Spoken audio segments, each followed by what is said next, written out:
Welcome to the X Global News Channel. Let's move on to the news. Bakhmut remains the main place of application of the efforts of the armed forces of the Russian Federation this fall and in early December. Russian troops tried to break through to the city from the south and bypass it from the southwest. The offensive in the south was stopped by the Ukrainian armed forces on November 30th, when Ukrainian units drove the Russian armed forces away from the experimental and asphalt plant and partially from Ivangrad. Attempts of the Russian armed forces to bypass Bakhmut from the southwest, having made their way through Kurdiamovka, also drowned in mud and blood. Attacks in this direction continue, but they do not bring success. In early December, the Russian army began to break into Bakhmut from the east, trying to wedge into the Ukrainian positions between Bakhmut and Soledar.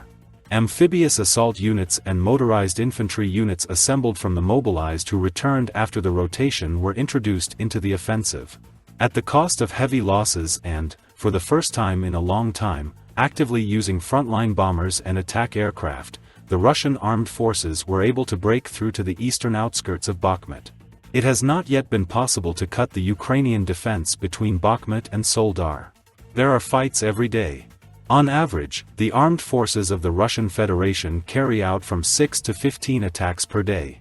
According to Ukrainian officers, the tactics of the Russians have changed.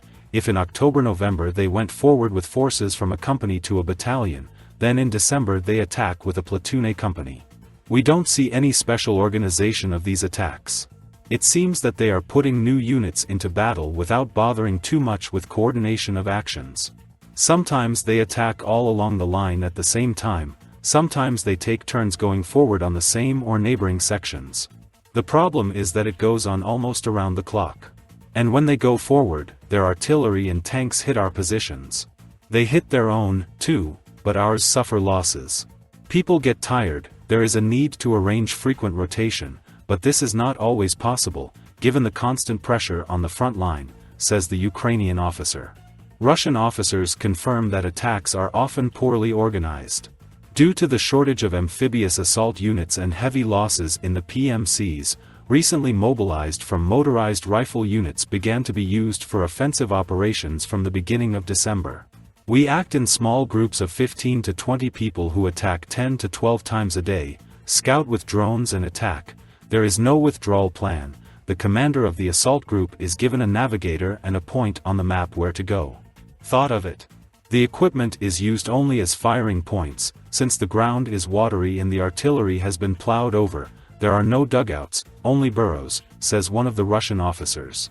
Due to the heavy losses in the PMCs, the survivors of the assault units are determined by the commanders of such groups to motorized skirmishes. The result of these endless attacks was in 2 weeks at 800 meters, 1.5 kilometers in the east of Bakhmut. The Russian troops have not yet reached the Bakhmutovka River dividing the city. Fighting is underway in the left bank part of the city on the outskirts. Tanks and other equipment are used only for fire cover and fire from positions. It is impossible to use them on the ground, muddy from water, pitted by shells and covered with ruins. This is specifically infantry fighting. The main losses from artillery fire and Ukrainian and ours. Because we cover their positions all the way. The group has already moved forward, the tanks continue to work on targets. Well, we are met with mortar fire, artillery, MLRS. Up to half of the group simply do not reach fire contact. The losses are great, says the commander of the Russian army unit located in this area. The battles near Bakhmut became the fiercest since the beginning of the war. The battle for the city has been going on since the summer, at approximately the same positions. The command of the grouping and the general staff of the armed forces of the Russian Federation demand to take Bakhmut at any cost. From November 8 to December 8, this requirement cost the armed forces of the Russian Federation 14,000 dead, missing and prisoners and 30,000 wounded. Losses of the armed forces of Ukraine during the same period, up to 5,700 killed, missing and captured, and up to 18,000 wounded. The situation with the wounded in the armed forces of Ukraine and the armed forces of the Russian Federation is fundamentally different. Ukrainian units most often have the opportunity to send the wounded to the rear and quickly evacuate the seriously wounded. The Russian military is forced to leave seriously wounded during attacks right on the battlefield. Evacuate only those who were pulled out by comrades, which, according to Russian officers, is rare, or those who received shrapnel wounds or contusions while in their positions. The death rate of the wounded is very high here. Whoever caught a splinter or a bullet during the attack and cannot get out himself, he dies there. There is no one to get and it is impossible. Sanitary teams and morticians are not in fashion here. PMCs, assholes, and one of the paratroopers in November, under the guise of collecting the wounded and killed, tried to attack the Ukrov. Since then, there is simply no way to collect 300s and 200s, says a Russian officer located near Bakhmut. According to one of the doctors working with the wounded in the DPR, the flow of wounded from near Bakhmut is mainly with shrapnel wounds, and up to half of those admitted to hospitals have no injuries at all. Either contusions or illnesses. There are many cases of dysentery, pneumonia, purulent inflammation, COVID, too. By the way, against the background of everything else, COVID doesn't scare anyone here anymore. We treat it like pneumonia. They carry it easier. Against the background of dysentery, this is nothing at all, says a military medic.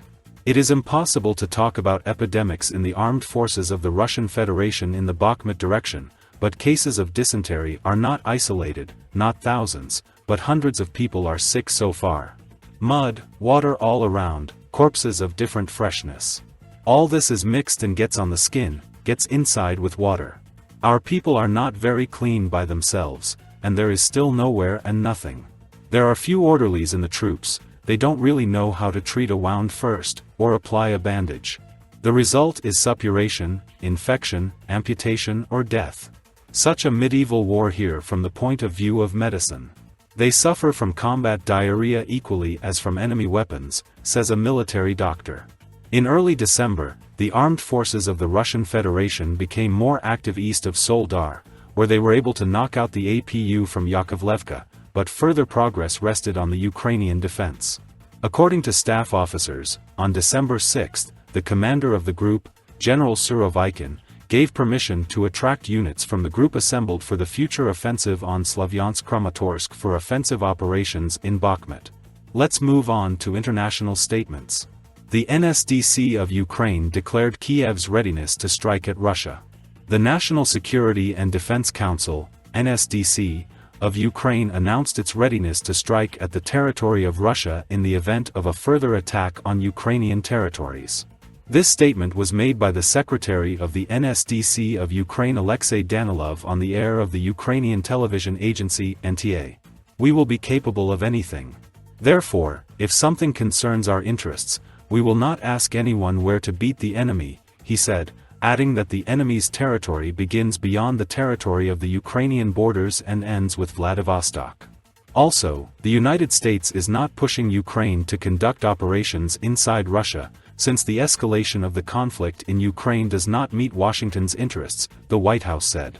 We certainly do not encourage or facilitate Ukrainian operations inside Russia, said John Kirby, coordinator for strategic communications at the White House National Security Council, CNN reports. A White House spokesman said that the United States is trying to help Ukraine defend its territory and win back its land in Ukraine. News from Turkey. The Turkish authorities intend to provide humanitarian assistance to Ukraine so that people can overcome the difficult winter, head of state Recep Erdogan said. Ankara will continue to work to meet the humanitarian needs of Ukrainians. The Turkish leader said this during a telephone conversation with Ukrainian President Vladimir Zelensky. In addition, the presidents of the two countries discussed the issue of expanding the grain corridor. Zelensky noted the Turkish leader's support for the Grain from Ukraine program. This is the end of the video. Thanks for attention. Put a like to support us. Subscribe to the channel so as not to lose us and continue to follow new videos. See you.